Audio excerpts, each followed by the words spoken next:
This meeting's being recorded. It sure is. Welcome to the Building a Bulletproof Back podcast, Steve. Not sure what episode we're up to now, but we're over 10. I know that much. And we met at the dog park. We did. About 2 or 3 weeks ago. Yeah. And as things happen at the dog park, people get chatting.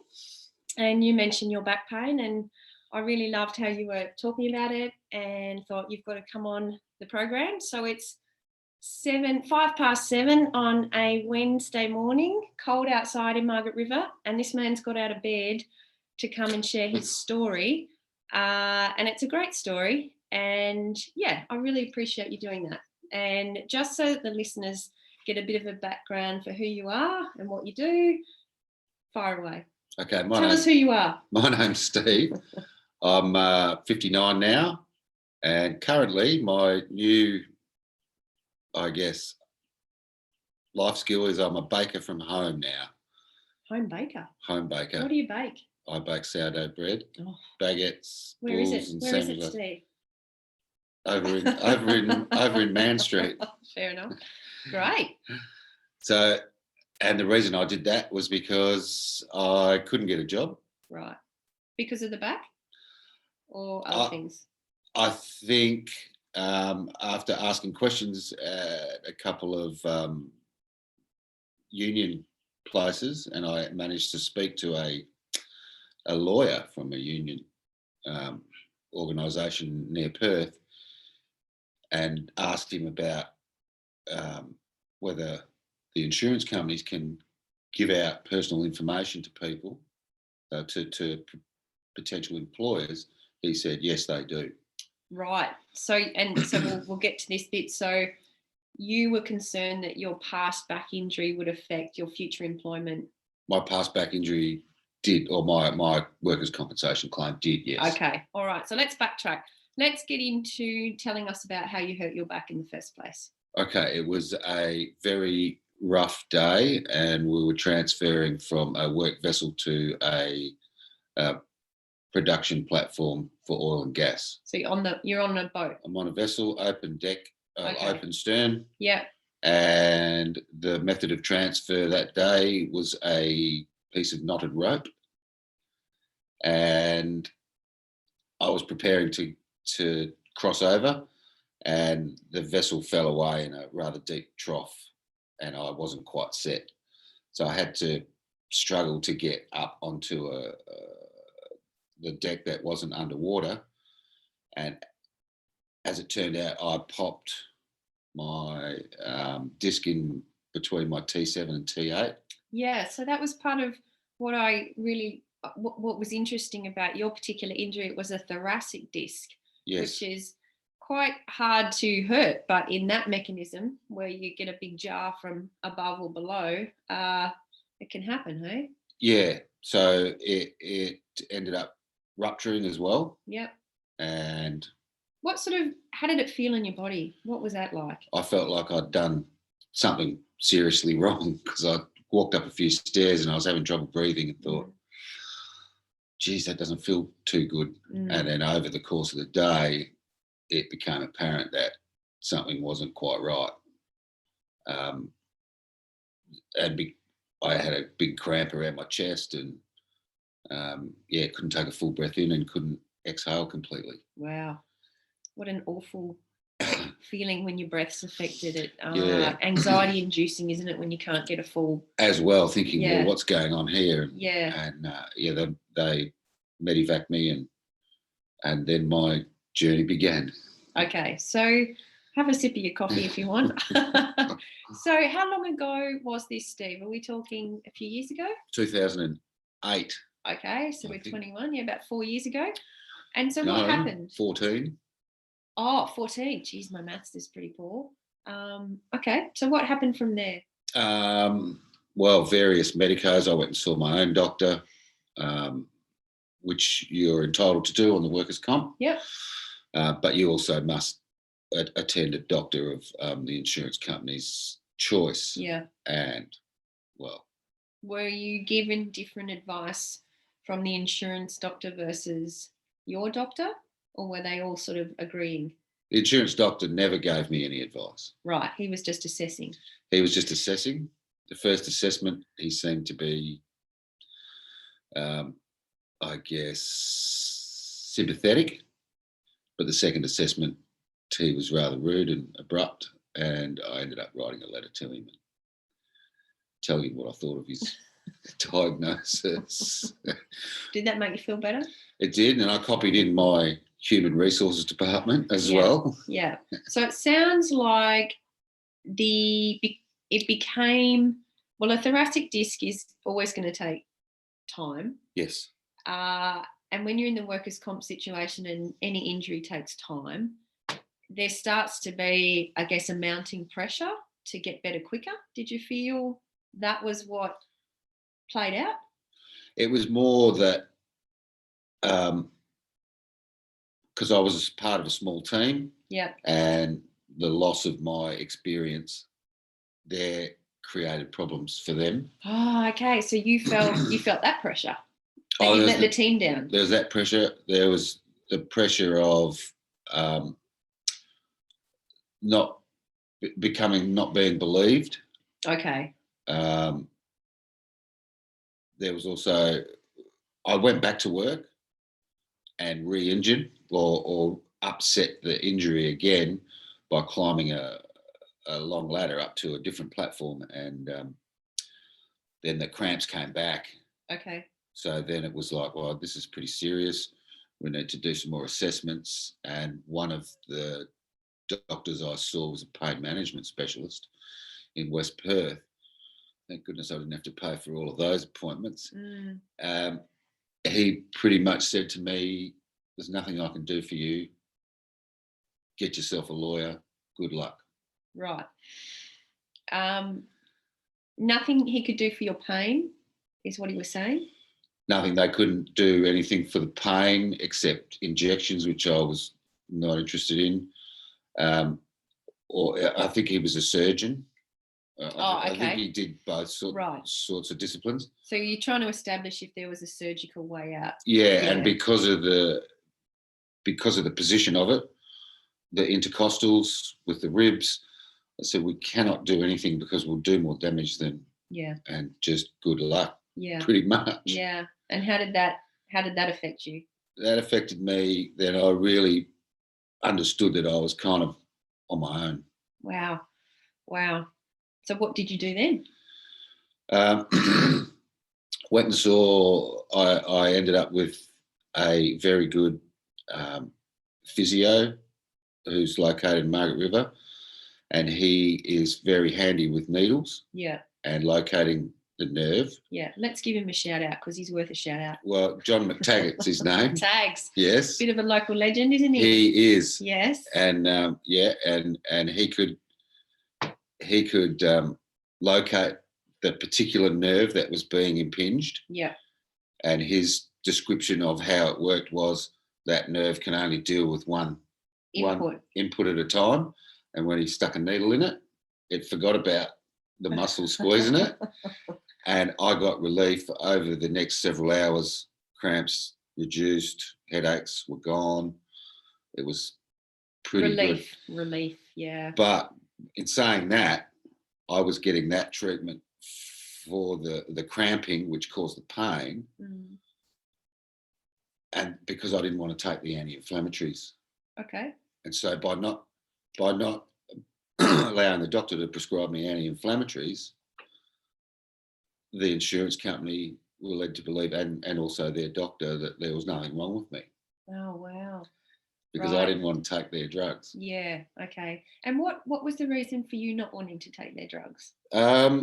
Because, I played football for a long time, and, there's always a few aches and pains, and I just thought that the anti-inflams with the things that they can do to your stomach, I didn't want to create another problem. Okay, yep. And was there a distinct, if you did take them, the pain was better? Or was there no consistent? When you say pain, it was more like a cramp. Gotcha, yeah. And so the cramp, Tags described it as a vicious cycle. Yeah. Where the nerve became impinged with the muscle, which turned the muscle on, Yeah.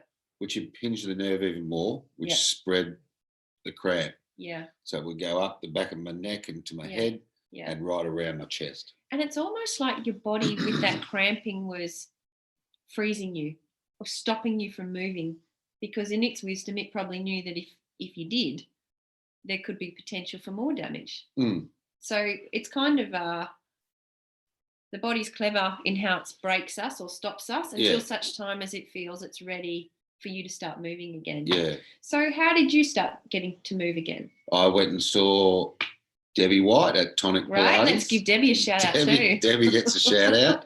She was amazing. Yeah, Deb's great. Yeah. Tonic Pilates. This is all about Margaret River practitioners, but anyway. We're really blessed, aren't we, Margs? We have amazing practitioners everywhere. So if you've got back pain, come to Margaret River. Yeah, she helped me a lot, and I swam every day.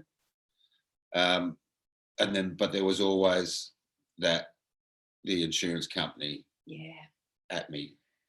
Yeah, and I think that's what I'd like to chat a little bit about, because it's certainly something I've seen with clients, that not only are they their focus on healing their body is perpetually distracted by the system as such. It is. Even having to turn up to appointments and keep telling your story or keep justifying why things still aren't better, it kind of keeps the whole thing active, and that delays healing. And unfortunately, it's a necessary part of the system as it currently is. But it would be lovely to see the system evolve on some level. Well, I think rather than your human resources department in the company that I work for was a big department, and they've got to concentrate on all the people that are still working and being productive, and you're kind of, it's not in their scope of work really to look after someone that's been injured. And how was your actual workers' compensation case manager? Did you get one? What, in the human resources? No, so workers' compensation allocate you a case manager when you become part of their system. So their job is to liaise between you, the employer, and the insurance company. Were you, maybe that back then that wasn't? How honest can I be? Oh, go for it. She was a fucking bitch. Well, I'm glad I asked that question. She was a shocker. Do you feel her motivation was more aligned with serving the insurance company than you? Her motivation was more aligned with getting my paperwork off her desk, and so that they could put it to bed. Right. And so that created more angst? Always, yeah. Yeah, okay. And delayed the healing for you? And I think as time grew, as the time passed, their involvement in my life became more and more. It was more and more. We want you to go and see this bloke.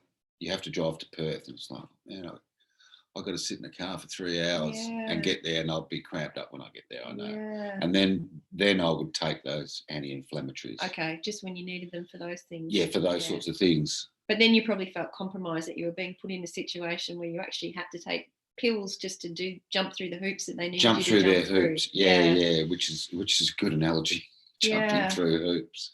So how did you navigate your way out of that? Beer and drugs sometimes. Geez, we are being honest. Well, I love it. And hey, you're not alone. No. That is a really common approach. And on some level, I think, you got to do what you got to do to cope. Yeah. And when we're in survival mode, we'll find a way to survive. And if it has to be a substance, that's a survival strategy. And it's a common survival strategy. And so we can't just pretend it doesn't happen, because it does. And I guess what I encourage people, is to understand that even if they're choosing this strategy for now, once they feel more in control, those clutches or habits can be switched out for more empowering ones. Oh, yeah, for sure. Yeah. And it was kind of, because it affects your relationship, and you know, think that you feel like your whole world's turning to shit, and then it's, you know, sit down in front of the mirror and give yourself a slap and go, right, yeah, you're on your own here. The only one that's going to help you is yourself. You're going to have to get yourself sorted out. And so meditation helped. I used to swim a lot. Yeah. Do you think in that, the quicker you come to that analogy that you're on your own here, the quicker you get your head in gear and saying, right, it's up to me. Yes, because you've got to get to work then. You come to that realization that, you know, you could go to the doctor and they can give you pills or injections, and you can just focus your whole life on that. How big's that nerve, Marion? Yeah. You can focus your whole life on that tiny little nerve that's giving you grief, or you can, you know, just pull your strides up and suck it up, make friends with the pain. Love it. And you did that through meditation, or just you stopped fighting it? You just acknowledged it was there and thought, well, it's there. I've got to deal with it. But there's also other things in my life going on which I choose to focus on. Yeah. So we call that, I'd call that a mental strategy. Yes. Basically, and it's a powerful one, isn't it? It definitely is. But you came to it, you had to figure it out. Wouldn't that be really nice if people were taught that? Well, Tags was pretty good at it. Great. He'd go, you know, how you feeling? I'm like, oh, pretty shit. And he'd say, well, go for a surf, mate. Well, yeah. But walking in the bush. So because I worked away, I couldn't have a dog. Okay. And I said to my wife, as soon as I finish this working away stuff, I'm going to get a dog. Great. And so we did. Yeah. And so I had her pretty much after I couldn't go back to work. I'd gone back and then got hurt again and or upset the injury again, and then came home, and that dog was with me every day. We'd walk anywhere from 6 to 15 Ks each day. Yeah. And I could have her off the lead in town on a Saturday morning. Would you have done that walk if you didn't have a dog? Probably not, no. No, so... because I was training her. Right, yeah. So you got the benefit of flowing love towards an animal, which is a huge healing tool for you as well. Oh, yeah, she helped me a lot. Because you've got that oxytocin now pumping around, which is a direct dropper of the cortisol or the inflammatory mediators. Okay. So, you know, you were altering your biochemistry, better than taking anti-inflammatory, actually. Yeah. Walking your dog in nature, plus you got nature and all of that oxygenation and all that beautiful energy. So, yeah, great, a really good healing tool. But it took a while for me to you know, slap myself around and realise that I needed. It was up to me to get better. Can you remember the moment when you made that decision? Was there like one moment where you went, right, I've had enough. I've had a gutful. Here's my crack point. And in this moment, usually people turn the corner in a moment when they make that decision. I can't remember whether I had an epiphany about it or not, but I was being followed by private detectives and filmed, I'm not joking, at the beach. Oh, man. And I fronted these two guys at the beach because I could see the guy had a camera down between his legs. Oh, my goodness. They were dressed. Anyway, they were on the beach and there's one guy standing up and there's one guy sitting down with a camera. And I looked up after I got out of the water and spotted this guy. He quickly hid what he had, a little camera. So I just walked straight up to them. And I think one was being trained and he looked a bit frightened, but the other guy didn't care. Really? Yeah, he looked like he could handle himself. So he just admitted that, No, he didn't. They didn't speak to me. Okay. The guy that was standing up went, oh, shit. And I went, if I see you guys around, there's going to be trouble. Wow. And there happened to be a girl bathing topless, not far from quite close to them. And so I thought, I'm going to make some trouble for these guys. And I went up to the White Elephant Cafe and started telling the girls behind the counter that there was blokes filming a girl with her top off. Yeah. And one of the girls behind the counter said, oh, that's such and such. She always takes her top off down there. And I went, oh, here they come. And they were coming into the cafe and I walked off. Yeah. And I don't know what happened after that. Yeah. But I don't think they would have got a coffee. No. Anyway, I found I waited further out the car park and I saw the car that they were driving, and then I went around. I talked to my wife and we went around to the accommodation in town and found the car. Yep. And I left a little note on the Oh, double windscreen for whammy. them. Great. So you let them know strongly. Yes. Yeah, I mean that whole whole level of distrust, I guess, is quite humiliating on some level. It is because you think you're getting through it, and then something like that happens. Exactly. And it's like, really? Yeah. And it continued to happen for several months, and they sent a different guy. Yeah. And it's almost like an external pressure, isn't it? Like as if you haven't got enough to bloody do. Exactly. You're in pain. You're not cognitively functioning as well as you could be. You're stressed, and then that's like the icing on the cake, isn't it? Well, you kind of start making progress, and then that just drags you back down in amongst it all. Yeah. And so I've got a position at the Tourism Association. Okay. To cover for a lady who was the bookkeeper there. Yeah. And she was going on long service. So I had to do something. That was the other pressure that I was getting from the insurance company. You need to get a job. And I'm like, I'm a fucking crane driver rigger. And so then I'm working in an office environment with women everywhere. And anyway, I was walking down there because it's not far from my place. Yeah. And there was cars parked along the street, and I'd crossed the street. I just happened to cross the street there, and this car had a reflective screen on the windscreen. I think you could see out, but you couldn't see in through the windscreen. But as I walked past the car, there's a guy in the car. Okay. So next day he'd moved. So I was looking for the car, and he was parked near the playgroup at the old hospital. And I thought, he's watching me. Wow. They were really heavy in there. Yeah. Yeah. So I snuck around the outside and picked up a big rock. Yeah. And went up to the driver's side with the rock. Said, if I see you here again, mate. Wow. It's going through the window. Wow. Same company or different people? No, it was the same people. There was actually 3 lots. Wow. Even one guy came down with his wife and kids.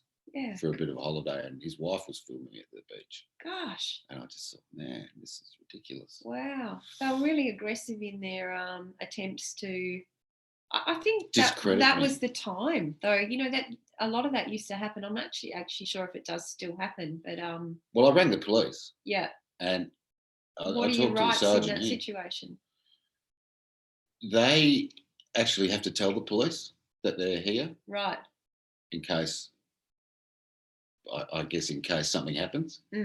And I was talking to the sergeant about these guys and the first guys, and he sort of started asking questions. And I said, look, they might be here to film me.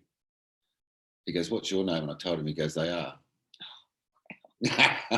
So that's how I knew. Gotcha. You had confirmation that they were actually so they investigating. They have to tell the police. Yeah. Wow. So, Steve, let's focus on how you got yourself out of this hole. So you made a decision that, right, if it's going to be, it's up to me. One of my favourites. What other? So that we'll include that maybe in one of your top tips for people in pain and how they start to move forward. Would that be one of your tips? Get your head in gear. You got to get your head in gear. Yeah. And that's probably the hardest part, because the physical thing you can work through things, but getting your head around it, going, the job I had was really good money. It was, I worked 24 weeks a year. The benefits were great. So it was like, shit, what am I going to do? Yeah, there's a loss of all of those things as well as your physical injury. There's a loss of all those. Yes. Yeah. And it was great because I like to get work over and done with, and to go there, just all you had to do was work. You get your work done, you come home, you can just switch off, forget about it. Yeah. So that was really difficult.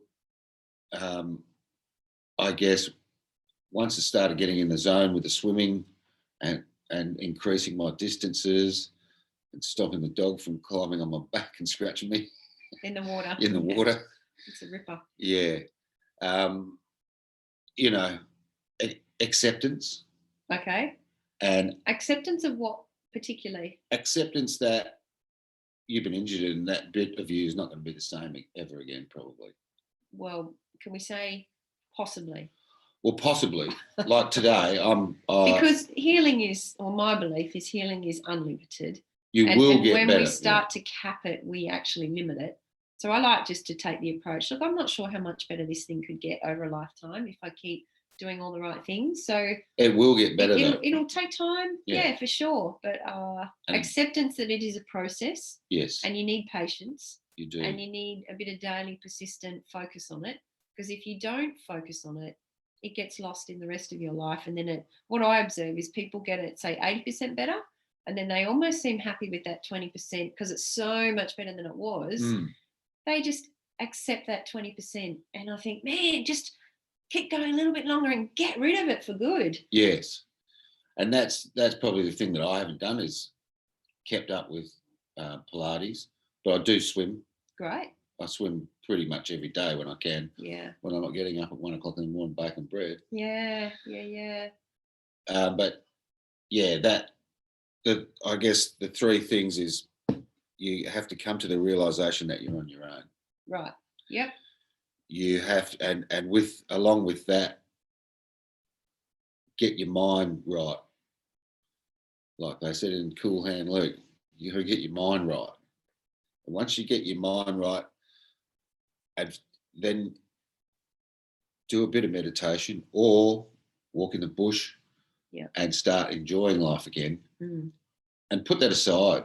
Put the pain aside or the cramp aside or whatever it happens to be, just for a small period each day. And then those periods get longer and longer. I love that because it's a big step when it has been consuming your whole identity to say, just put it aside. But I love that. So you took the approach, I'll just put it aside for a little bit each day and build that habit of, and that's shifting focus, isn't it? You know, so, okay, it's there in the background, but I'm going to focus on something else for a little bit and then it will creep back in, but then you just do it again. It's a muscle in itself, flexing that muscle of focus. It is. And if you can concentrate enough, you can actually connect with it.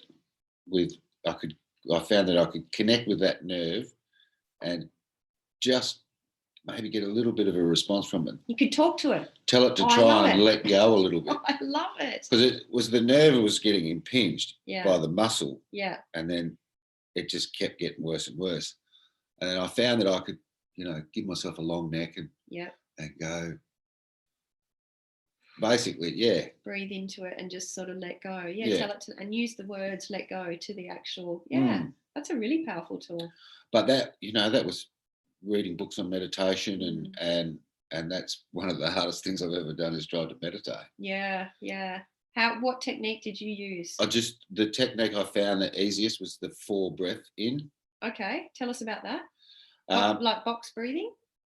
In for 4, hold for 4, out for 4, pause for 4? I never counted that many times. Okay. But I would just 1, 2, 3, 4 breaths. You either count on the inhale or exhale. Yep. And concentrate on nothing but your breath. Okay. Yep. And then after a while, after a bit of practice, I didn't bother with the counting. Okay. I just concentrated on the breath. Beautiful. And so I guess with meditation, it's the empty mind. Yeah. And so try not to think about anything else. And you do, but it's just bring yourself back, concentrate on the breath and try and empty your mind. It's it's a difficult thing to do, but it helps. How long do you think of practice it took before you felt you were getting some... I mean, the other thing with meditation, you don't have to be genius at it to get some benefit from it. No. So even if you're learning and you feel you're crap at it, you're still getting a benefit from it. The benefit just heightens the better at it you get, but you don't get good at it unless you practice it and you go through the early phases. So how long do you feel it was before you were finding benefit in just practicing the technique? It took a determined couple of weeks, but I'd read quite a few books, Buddhism and just specific books on meditation, and found that this one was the easiest one to deal with. And then as you get better, there's other techniques where you might have a rock in your hand or something like that, or a crystal, and you're just focusing your full attention on that. Yeah. What the feel of it is, what it looks like. Beautiful. Yeah. So that was a difficult one, but I found it really helped because you've got the insurance, you've got the insurance doctor, you've got your human resources, you've got your workmates that you're letting down, you've got your wife dealing with it, your friends, and people don't want to hear you whinging all the time. No. And I actually don't think it's useful to be whinging all the time. It's not. So it's almost when people become overly perpetually concerned, and when you socialize and people, all they want to know about is your back, that's sending a reinforcement message to you that you are a back pain. You are a walking back pain. Yeah. But you're also more than that. You're a dog owner. You're a baker, and when our identity becomes this back pain, that's a whole other thing that we eventually have to step out of and reclaim who we are. We're not our back pain. We are more than that. And so the conversations and the language is, something to be mindful of as well, isn't it? Protecting yourself from that whole situation. Yeah. All right. So top 3 tips: mindset. Your mindset. Movement in terms of swimming and walking in the bush. Yes. And particularly in your situation, I think we need the insurance, acknowledging it's a big stressor and detaching from it as best you can. You have to. Do not let it impede your healing. Keep your focus on your healing. Yes. And I guess it's a bit like going through a divorce settlement with an ex. You respond to the lawyer. I used to give myself 2 minutes. Right. That email's there. The stress reaction's straight there. Yeah. All right, I'm going to respond for 2 minutes, bang, get it done. And then I have to totally disengage from that for the rest of the day. Yes. So you take the action, but then stop and get off the topic. Yeah. All right. Anything else you'd like to add? You will get better. I love it. Messages of hope. Yeah, you will get better. Your body will adapt. You'll get better. Use if you're on the workers' comp insurance, select your own people to help you. Great tip. And you will get better. And the workers' compensation parts of the workers' compensation, whilst it's very cut and dried, so there's a certain amount of money for a certain injury. But if you're 60 years old and you've got grandkids and you lose your testicles, your amount of money is the same as if you were 20 without kids. Yeah, right. Yeah. So, and that's how cut and dried it is. Right. Yeah. So realise you're on your own, but you will get better because your body will adapt. Love it. Well, thank you so much for sharing your story. And thank you for doing this, because if there's one thing I've noticed with other friends who have had injuries is they come to me and ask me what to expect. Yeah, well, it's so important, isn't it? Like, because your messages of hope that you just said, you will get better. How often did you hear that when you're in the pain? It's so doom and gloom. It's awful. And I think we've got to balance that messaging with some more positive messaging. Yeah. But from people like you who've been through it. Yeah. Whereas health practitioners, I don't think that, we like to say, we send our positive messaging, but I don't think it has the same level of impact as someone who's been in it, who's spruiking that message from the other side. And I think it's more powerful coming from you than coming from me. So thank you. And the other thing is, with the health practitioner, they have to send their bills to the insurance company. And I'm sure the insurance companies piss you around as well. Look, there's pressure, but I kind of think, you know what, good. Because if people aren't making progress, why are we continually funding them in this cycle? So yes and no. From our perspective, I think they're quite liberal, actually. I think I sometimes think, aren't you questioning this yet? Like, I'm quite surprised at how liberal some insurance companies are, but it's also very variable. I have one client who really needs extensive intensive therapy who can't access it because they get a case manager who's a little bit of a Nazi. And then I have someone who I think really doesn't need the same level of input. And they've got a case manager who's just open hands flowing them everything. So I think there's these decision makers within the system that it's luck of the draw who you get. It is, yeah. And that is not right. But whenever you're dealing with humans in positions, you're going to get a degree of variability. So, yeah, I think it is evolving slowly. And different states within Australia are being more proactive. I know there's some legal stuff going on in New South Wales with workers' comp, Yeah. trying to hold the actual insurance companies more accountable for the pressure they're putting on people and the lack of funding they're giving to some people. So it's a state by state issue, I think. Yeah. Yeah. And like you say, when there's humans involved, we get all colourful sorts of reactions, don't we? Which is part of the fun. All right. Well, you got to go up and get your second jab or first jab. So second jab. Second jab. So we'll This set is you when free. the other part of the chip gets put in. Okay. I'll get my phone and scan your number. Don't run off yet. All right. Thank you, everyone, for listening. And we'll be back in a week or so with another episode. But thanks, Steve. It's Thanks, a really Marion. beautiful sharing of your story. And I'm sure there's many listeners who'll benefit from lots of those tips. Okay, good.